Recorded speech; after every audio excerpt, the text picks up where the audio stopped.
Hello नमस्कार साथियों, ज्ञान विधि हिमालय यूट्यूब चैनल में आप सभी का स्वागत है। आशा करते हैं कि आप लोग मस्त जबरदस्त और जिंदाबाद होंगे। इससे पहले जिन क्लासों का हम लोगों ने अध्ययन किया था उन क्लासों को, उन टॉपिकों को आप लोगों ने अच्छे से अध्ययन किया होगा। तो आज का एक नया टॉपिक है जो भाग 5 में वर्णित है। भाग 5 में पूछा जाए कौन सा टॉपिक है, तो भाग 5 का टॉपिक जो है संघ। इस समय जो संविधान की सीरीज चल रही है तो उसमें 4 भाग कंप्लीट हो चुके हैं और भाग जो 4 का था वो भी कंप्लीट हो गया है। तो आज भाग है 5 जिसमें संघ के बारे में बताया गया। पूछा जाए कि जो भाग 5 है संघ बताया गया, संघ के बारे में तो किस आर्टिकल से किस आर्टिकल तक है, तो आर्टिकल याद रखना कि 52 से 151 तक। कहाँ तक? 52 से 151 के बारे में बताया गया। किस भाग में? भाग 5 में इसके बारे में उल्लेख किया गया है, तो ध्यान रखना। अब इसमें पढ़ते हैं कि संघ का जो शासन है, प्रशासन है, किस तरीके से किन किन अंगों के माध्यम से चलाया जाता है या किन विधियों के माध्यम से चलाया जाता है। तो जो संघ का शासन होता है, संघ का शासन, संघ के शासन में एक कार्यपालिका होती है, विधायिका होती है और न्यायपालिका होती है। इसी तरीके के राज्य में जो प्रशासन चलाया जाता है उनकी भी यही स्थितियां रहती हैं कि कार्यपालिका होती है, विधायिका होती है और न्यायपालिका होती है। इसी प्रकार संघ में भी होता है कि कार्यपालिका, विधायिका और न्यायपालिका। अब कार्यपालिका का कार्य क्या होता है? कार्यपालिका का कार्य होता है कि जो विधि बनती है, जो विधि बनाई जाती है उसका क्या करना होता है? संचालन। कार्यपालिका का कार्य होता है कि जो विधि बनती है उसका संचालन किस तरीके से करना है। और विधायिका का कार्य होता है कि विधि का निर्माण करना। कार्यपालिका का कार्य होता है कि विधि का संचालन करना और विधायिका का कार्य होता है कि विधि का निर्माण करना। इन दोनों के कार्य के बाद एक तीसरा जो अंग है कि जैसे कहा जाता है कि न्यायपालिका।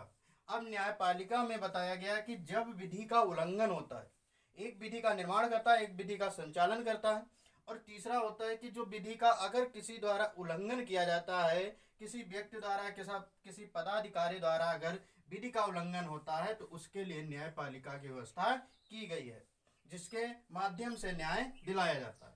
अब हम पढ़ेंगे सबसे पहले संघीय कार्यपालिका। क्या पढ़ेंगे? संघीय कार्यपालिका पढ़ेंगे। और संघीय कार्यपालिका जो होती है उसका कार्य होता है, अभी आपको बताया कि कार्य का संचालन करना। सही? क्या? विधि का संचालन करना या किस तरीके से विधि के द्वारा कार्यों को किया जाएगा, ये संघीय कार्यपालिका का कर्तव्य होता है। अब पूछा जाए कि जो संघीय कार्यपालिका होती है उसका प्रमुख व्यक्ति कौन होता है।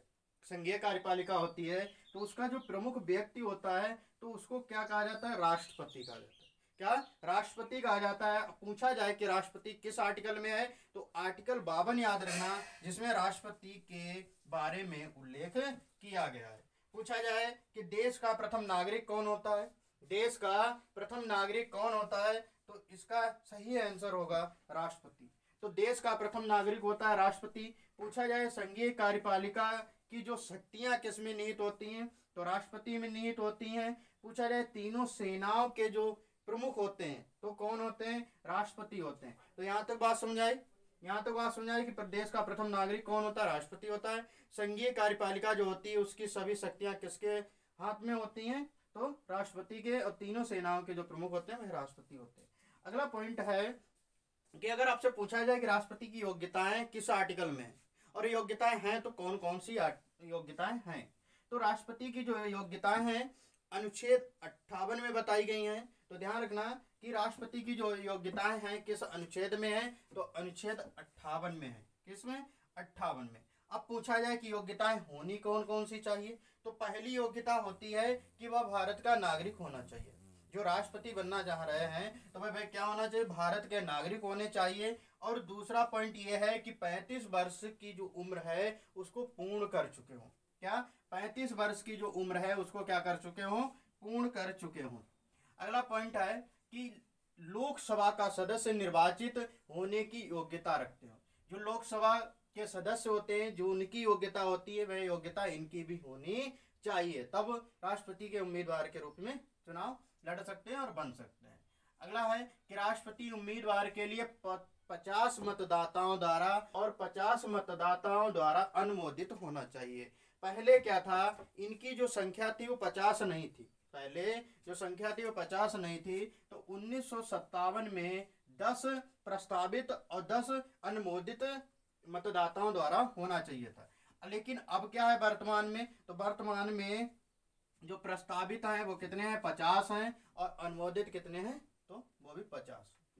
अगला पॉइंट है कि राष्ट्रपति पद के लिए जमानत राशि कितनी होनी चाहिए, या राष्ट्रपति की जो चुनाव लड़ते हैं तो कितनी जमानत राशि जमा की जाती है, तो 15,000 जमानत राशि जमा की जाती है। किसके पास, आरबीआई के पास जमा हो जाती है।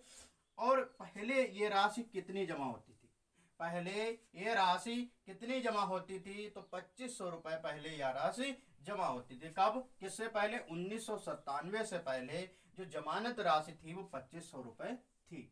लेकिन अब वर्तमान में कितनी है, तो 15,000 रुपये है। ये राशि इसलिए रखी गई है क्योंकि चुनाव, कुछ लोग ऐसे भी जो उम्मीदवार होते थे जो चुनाव को विशेष महत्व समझकर चुनाव नहीं लड़ते थे, तो उसलिए ये धनराशि रखी गई है, जमानत राशि रखी गई है। अगर ये जैसे जमानत राशि जो आरबीआई द्वारा जमा की जाती है, तो अगर कितनी % वोट मिलने पर यह जमानत मतलब जब्त नहीं होगी, या कितने % ना मिलने पर ये क्या हो जाएगी, जमानत आपकी जो उम्मीदवार है उसकी जब्त कर ली जाएगी। तो उम्मीदवार जो वैध मत होते हैं, वैध मतों के 1/6%, 1/6% क्या होने चाहिए, जो मतदाता द्वारा वोट किए जाते हैं वो प्राप्त होने चाहिए। तो 1/6 अगर वोट मिलते हैं, वैध मत मिलते हैं, तो उसके आधार पर जमानत क्या कर ली जाएगी, जब्त नहीं की जाए। अगर 1/6 से कम वोट मिलते हैं तो जमानत क्या कर ली जाएगी, जब्त कर ली जाएगी। अगला पॉइंट है कि राष्ट्रपति संसद अथवा विधानमंडल का सदस्य नहीं होगा। क्या कहने का मतलब है कि अगर राष्ट्रपति का चुनाव लड़ रहे हो, या चुनाव के लड़ने, राष्ट्रपति बनने के उम्मीदवार के चुनाव जो लड़ रहे हो, तो उसमें क्या होना चाहिए कि आप संसद के या विधानमंडल का सदस्य नहीं होंगे। अगर ऐसा है तो आपको पद क्या करना पड़ेगा, रिक्त करना पड़ेगा। बात समझ आ रही कि अगर राष्ट्रपति का चुनाव आप लड़ना चाह रहे हैं तो उसके लिए आपको जो संसद का सदस्य है या विधानमंडल का सदस्य नहीं होना चाहिए। अगर किसी पद पर है तो वह पद आपका कैसा, रिक्त समझा जाएगा। फिर पूछा है कि पुनर्निर्वाचन की योग्यता क्या। अब आप जब पुनर्निर्वाचन की व्यवस्था की गई है, पुनर्निर्वाचन की जो व्यवस्था किस आर्टिकल में है, तो आर्टिकल 57 में बताई गई है कि अगर एक बार राष्ट्रपति जो बनते हैं उसके बाद भी राष्ट्रपति बन सकते हैं। वह किसमें बताया गया, आर्टिकल 57 में पुनर्निर्वाचन की बात की गई। लेकिन अमेरिका ऐसा देश है जहां पर सिर्फ 2 बार राष्ट्रपति बन सकते हैं। कितनी बार, 2 बार राष्ट्रपति बन सकते हैं। लेकिन भारत में क्या है, कितनी भी बार राष्ट्रपति बन सकते हैं। पुनर्निर्वाचन की व्यवस्था आर्टिकल 57 में की गई है। यहाँ तक बात समझ आए कि नहीं। राष्ट्रपति की जो पदावधि के समय अन्य पद धारण नहीं कर सकते। और जब अगर आप राष्ट्रपति हैं तो उस समय कोई अन्य पद धारण नहीं कर सकते। किस आर्टिकल में बताया गया, तो आर्टिकल 59 में इसके बारे में उल्लेख किया गया। तो आर्टिकल 57 समझ में आया, 59 समझ में आया। 59 में कहा गया है कि राष्ट्रपति पदावधि के समय, अब जब राष्ट्रपति हैं तो उसमें आप कोई अन्य पद धारण नहीं कर सकते हैं। और आर्टिकल 57 में बताया गया कि अगर राष्ट्रपति जो निर्वाचन, पुनर्निर्वाचन की बात की गई है, वो किस आर्टिकल में, आर्टिकल 57। अब पूछा जाए कि राष्ट्रपति के निर्वाचन मंडल किस आर्टिकल में है, तो आर्टिकल 57 में बताया गया राष्ट्रपति के निर्वाचन मंडल के बारे में। राष्ट्रपति का निर्वाचन मंडल द्वारा, अब राष्ट्रपति का जो निर्वाचन होता है निर्वाचन मंडल द्वारा होता है। निर्वाचन मंडल में कौन कौन सदस्य भाग लेते हैं, तो लोकसभा, राज्यसभा तथा विधानसभा तथा दिल्ली और पुदुचेरी के जो निर्वाचित सदस्य होते हैं उनके द्वारा इसमें चुनाव में वोटिंग करने का उन्हें मौका मिलता है। निर्वाचित करने की उनके पास पावर होती है। अब पहले क्या पुदुचेरी और दिल्ली के निर्वाचित जो विधानसभा के निर्वाचित सदस्य वोट करते थे, नहीं करते थे। अब 70वें संविधान संशोधन हुआ 1992, जिसके तहत दिल्ली और पुदुचेरी के जो विधानसभा के निर्वाचित सदस्य थे उनको भी राष्ट्रपति के चुनाव में भाग लेने का मौका दिया गया। तो यहाँ तक बात समझ आई। निर्वाचन रीति क्या है, निर्वाचन रीति किस आर्टिकल में बताई गई, तो राष्ट्रपति के जो निर्वाचन से संबंधित जो रीति बताई गई वह आर्टिकल किसमें? 55 में बताई गई है। कौन सा आर्टिकल है? 55 है। अब पूछा जाए राष्ट्रपति का जो चुनाव होता है कैसा चुनाव होता है, तो अप्रत्यक्ष चुनाव होता है। अगर आपसे पूछा जाए कि प्रधानमंत्री का चुनाव कैसा होता है, तो प्रधानमंत्री का जो चुनाव होता है प्रत्यक्ष चुनाव होता है। मुख्यमंत्री का पूछा जाए वह भी प्रत्यक्ष चुनाव होता है, क्योंकि उसमें मतदाता द्वारा चुनाव किया जाता है।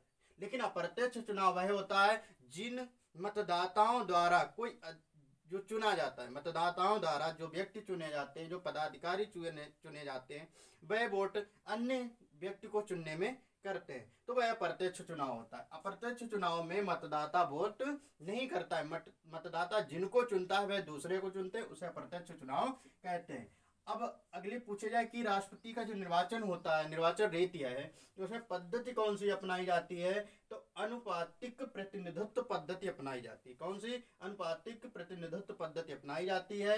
और पूछा जाए कि प्रणाली कौन सी अपनाई जाती है, तो प्रणाली है एकल संक्रमणीय प्रणाली है।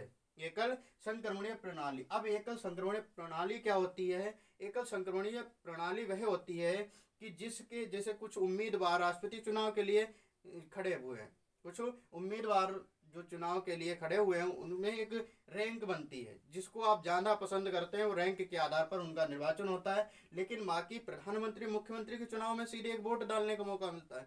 इसमें क्या होता है? रैंक के आधार पर निर्वाचन होता है, और जिसके सबसे ज़्यादा रैंक होती है उन्हीं को क्या कर दिया जाता है? बहुमत या जो भी पदाधिकारी नियुक्त कर दिया जाता है। अब पूछा जाए राष्ट्रपति की पदावधि कितनी है, तो राष्ट्रपति की जो पदावधि है आर्टिकल 56 में है। और कितने समय तक पद पर रह सकते हैं राष्ट्रपति, तो अभी याद रखना कि पद ग्रहण से 5 वर्ष तक वह उस पद पर रह सकते हैं जिस पद के लिए उन्हें उम्मीदवार चुना गया है। बात समझ आ गई कि किस पद कितने वर्ष तक रहेंगे, तो 5 वर्ष तक रहेंगे। तो राष्ट्रपति की पदावधि आर्टिकल 56 में बताई गई है। और कितने वर्ष तक? 5 वर्ष तक रहेंगे। क्या पुनर्निर्वाचन की व्यवस्था भारतीय संविधान में है? हाँ बिल्कुल है, क्योंकि आर्टिकल 57 जो कहता है कि पुनर्निर्वाचन की व्यवस्था की गई है। लेकिन अमेरिका में जो राष्ट्रपति का निर्वाचन होता है सिर्फ 2 बार निर्वाचन हो सकता है। तो यहाँ तो बात समझ आए। अब जिसे राष्ट्रपति को त्याग पत्र देना है, राष्ट्रपति अपना त्याग पत्र किसको देता है? राष्ट्रपति अपना त्याग पत्र किसको देते हैं? तो उपराष्ट्रपति को देते हैं। लेकिन उपराष्ट्रपति को अगर त्याग पत्र देते हैं तो उपराष्ट्रपति यह सूचना लोग सभा अध्यक्ष होते हैं उनके पास पहुंचाते हैं। तो सूचना पूछा जाए किसके पास पहुंचाते हैं? लोकसभा अध्यक्ष के पास पहुंचाते हैं।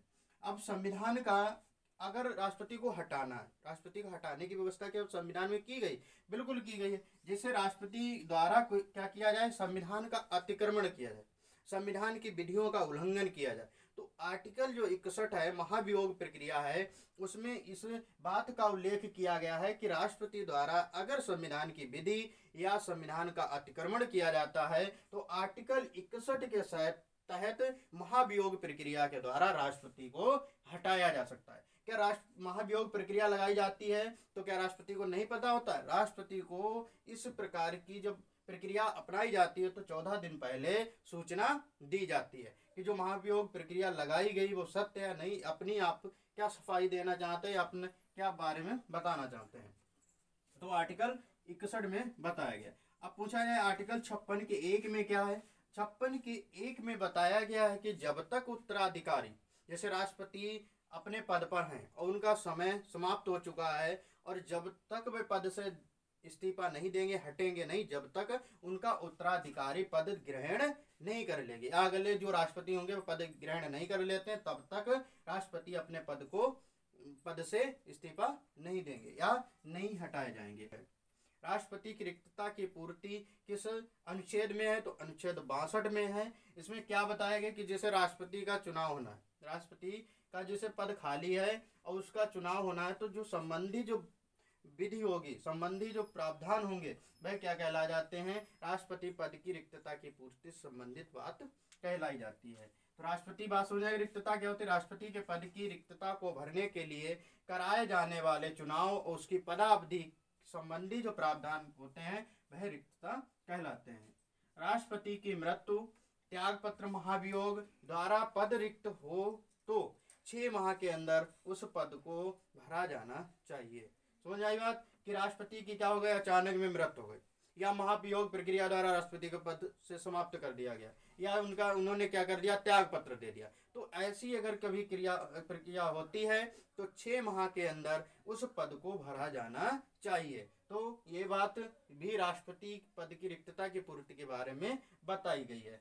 तो राष्ट्रपति पद अगर खाली हो, उपराष्ट्रपति का भी पद खाली हो, तो सुप्रीम कोर्ट के जो मुख्य न्यायाधीश होते हैं वही कार्यवाहक राष्ट्रपति के रूप में चुन लिए जाते हैं और राष्ट्रपति द्वारा जो किए जा रहे कार्यों को वह संचालित करते हैं। तो यहाँ तो बात समझाई कि ऐसा कभी हुआ है कि कार्यवाहक राष्ट्रपति चुने गए हों जो मुख्य न्यायाधीश के रूप में थे। तो हाँ, ऐसा एक उदाहरण है 20 जुलाई 1969 से 24 अगस्त 1969 तक कार्यवाहक राष्ट्रपति के रूप में जो मुख्य न्यायाधीश थे वो चुने गए थे, जिनका नाम था मोहम्मद हिदायतुल्लाह।